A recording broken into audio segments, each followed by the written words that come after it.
Welcome back to the Roadmap to Retirement podcast. I'm your host, Alex Neary. This is Roadmap to Retirement. Tune in for financial tips, investment strategies, and smart money moves to supercharge your retirement savings. Alex Neary, CFP, and guests are here to help you build your roadmap to retirement. Today, we're going to do something a little bit different. I was inspired by some other podcasts and things I was listening to, and I wanted to go through some financial planning kind of rules of thumb. So these are all meant to be simple kind of guide rails for people as they go through their financial planning or investing or what have you. So I want to go through them. Some of them I like, some of them I don't like. I've got a list in front of me, keep it really simple. And some of them have to do with budgeting, which, by the way, I think is one of the hardest things for me as an advisor to help clients with. It happens all the time. I have somebody that comes in that at least their perception is they're spending too much money. So they want to reduce their spending. They want to get their budget in line. And I think it's difficult because you always want to do this thing where client comes in with a spreadsheet and they've got all these items listed out. And it's like, the worst advice is I can sit there and be like, well, you should cancel Netflix and save $17, or why don't you shop out your auto insurance and see if you can save something there? I think that's really hard to do. And I think me as an advisor, the reality is I can't follow all my clients around all day and yell at them when they buy Starbucks. So I think having some of these rules of thumb that they can take with them out into the world and use as guidance is more powerful than me sitting there and like going through line items with them. So some of these I recommend regularly. Some of them are new to me, but let's give it a go. So the first category has to do with budgeting and saving. There's one out there that you'll see sometimes. It's the 50-30-20 rule. So 50/30-20. And the idea is that 50% of your budget should go towards essentials, housing, food, what have you. 30% is wants, so discretionary spending. So that's things like going to the movies, if people still do that, going to sporting events, dining out, buying drinks, those kinds of things would be discretionary. So that's 30% of your budget. And then lastly, we have 20%, which is savings. So the idea is that you should be saving 20% into your 401k, your investments, liquid savings. So I like this one in general. I think it's a good framework. I think it's probably not super realistic because you tend to have ebbs and flows in your life as you maybe purchase a home. That might be a more expensive year than that, ratio would allow. As you move up in income, you might want to be saving and investing more. So good rule of thumb. I think that if you are somebody that goes through the budget exercise where you put everything into a spreadsheet, it'd be really easy to then take that spreadsheet and break it out into categories and see if you fall in line close to this. So seeing if your essential spending is about 50%, see if that discretionary spending is about 30%. And then the one I'll agree with as a rule of thumb is just the 20%. You should be saving 20% of your income somewhere. That doesn't have to be for retirement. It's not as simple as 20% of your 401k, but maybe between your 401k, your Roth IRA, that savings account you have to buy your next house or car, all of those things could add to 20%. And that would be, in my mind, ideal. Again, recognizing that not every year is going to be the same. But overall, the 50-30-20 rule gets a thumbs up for me. I like it. It's a perfect no, but I think it's a good framework.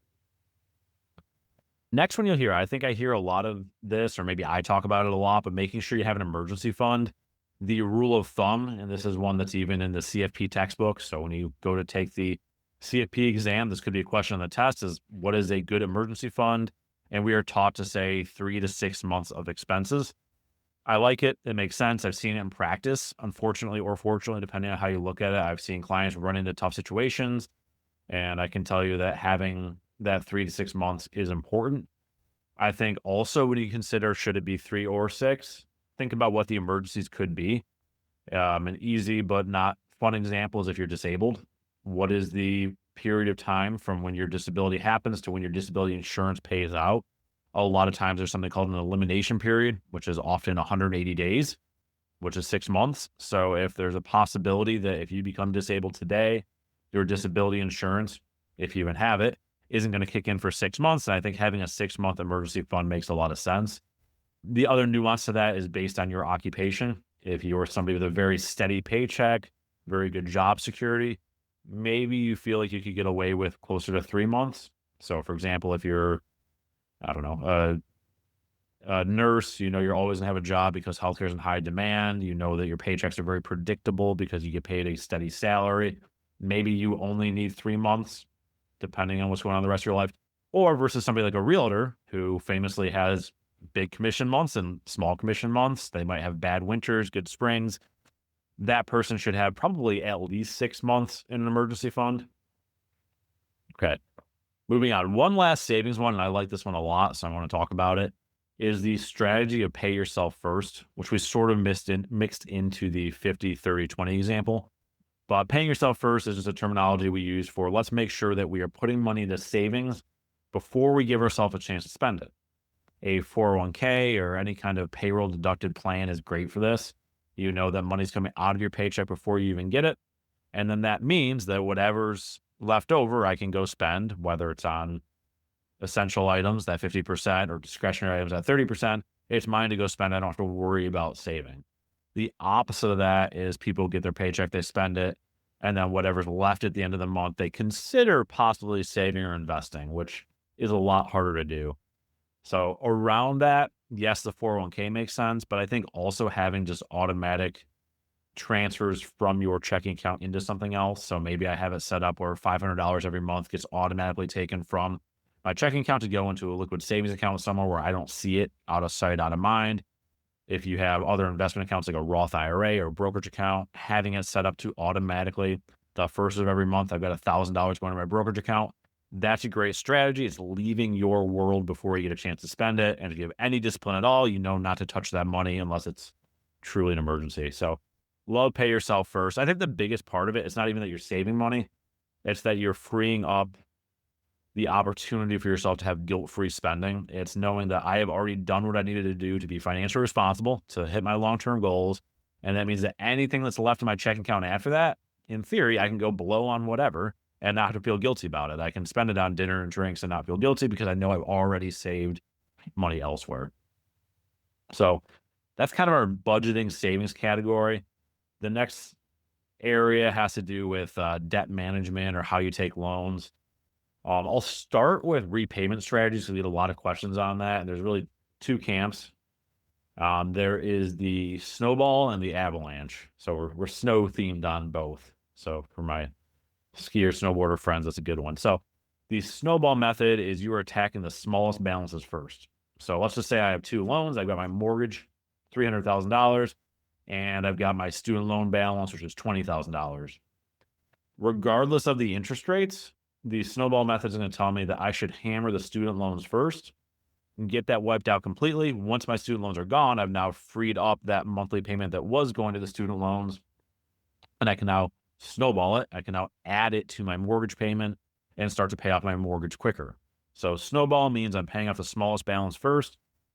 Avalanche means that I'm focusing on the highest interest rate first. So I'll use the same example. I've got $300,000 on my mortgage. I've got $20,000 left on my student loans. Let's say, for example's sake, I bought my house a couple of years ago. Interest rates are high. I got a 7% mortgage. And then my student loans, I've had them longer, but I got those back in the day when interest rates are good. And my interest rate's only 5% of those. So I've got $20,000 student loans at 5%. I've got $300,000 mortgage at 7%.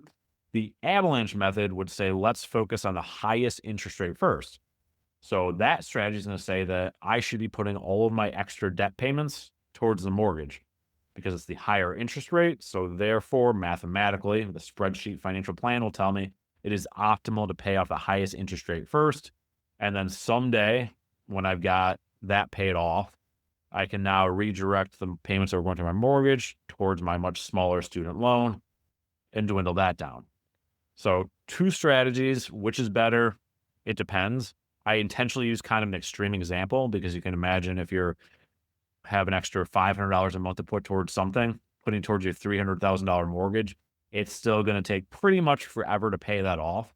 So in that example, you could make an argument either way, but for a lot of people, behaviorally, it's going to make sense to do the snowball method, pay off that student loan faster because that gives you a win sooner, which again, I talk about this a lot. You have your financial planning. What is optimal? Spreadsheet math. What's the best thing to do optimally based on the numbers, which is going to be the avalanche method. But then we have this behavioral thing, which is very real.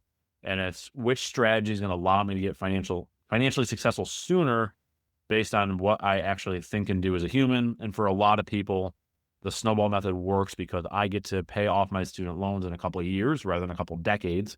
and I get to have that win, that momentum that I can carry forward, and it's a much more obtainable goal. So again, I use an extreme example. In that example, I would probably tell you to do the snowball method, unless you've got thousands of dollars a month to throw at something, then maybe the mortgage becomes realistic, but chipping away at the mortgage for 25 years might not be the encouragement you need.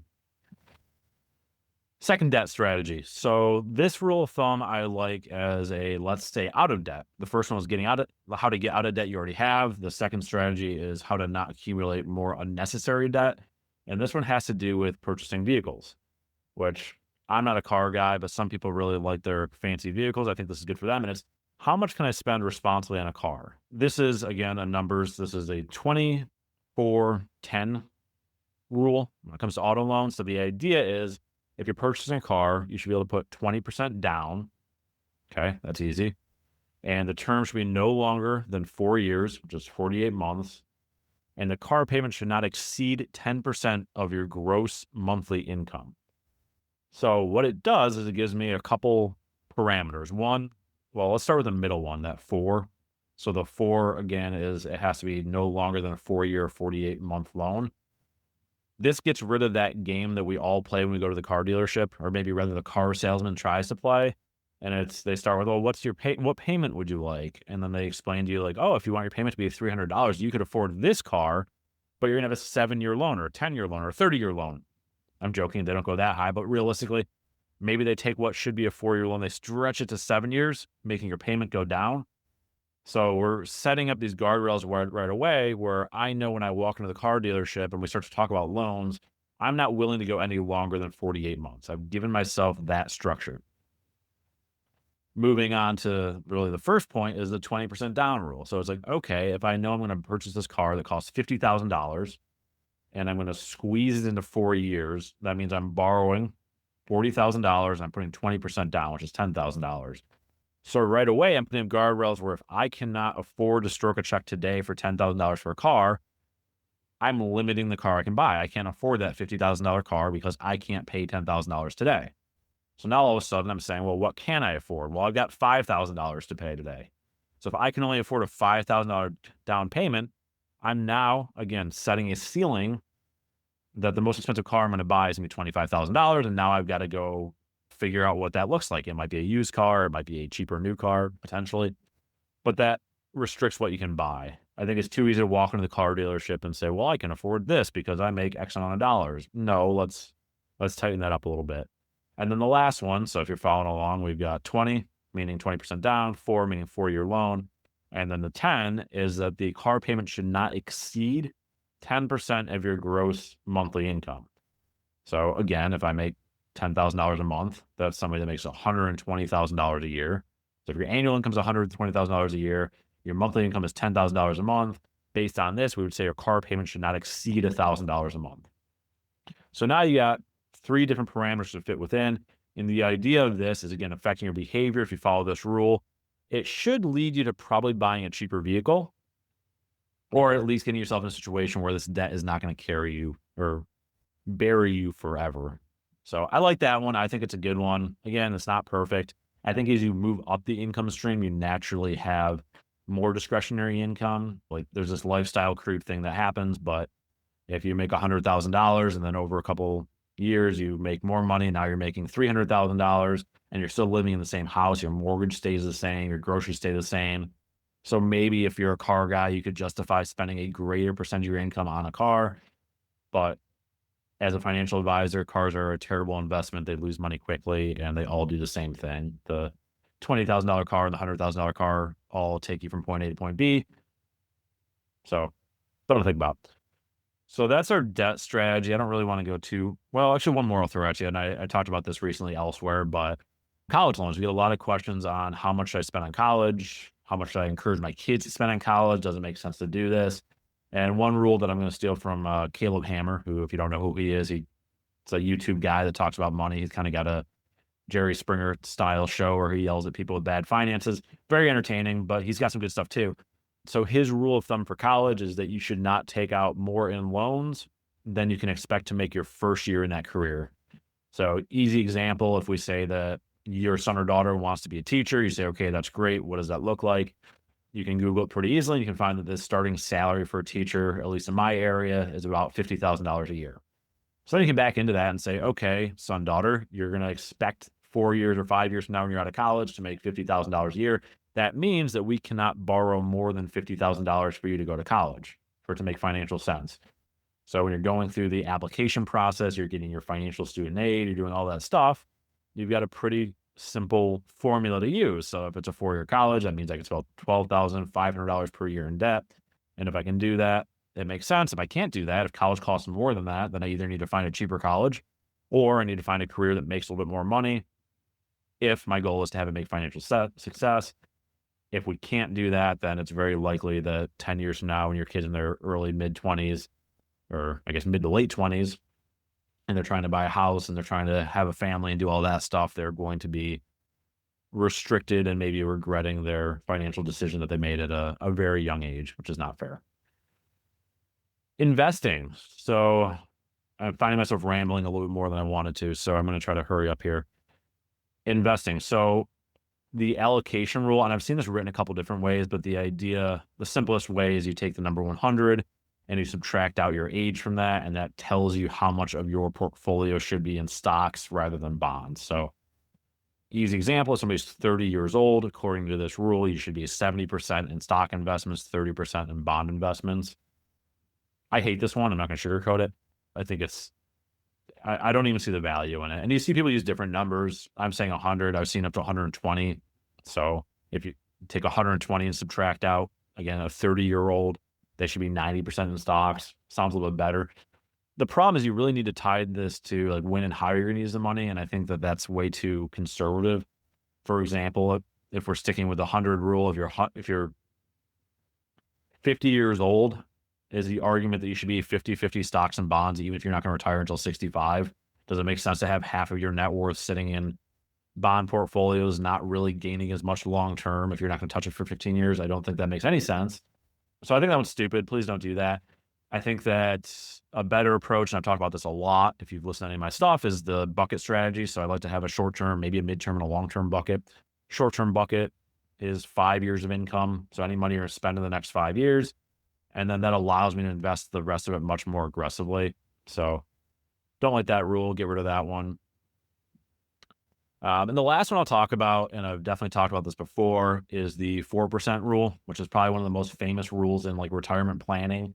If you're somebody around retirement age, or you're thinking about retirement, this is like the first thing you're going to find on the internet is the 4% rule. And the idea is that if you take your portfolio, you should be in theory able to take 4% withdrawals every year and sustain that portfolio through a 30-year retirement is what the studies are based on.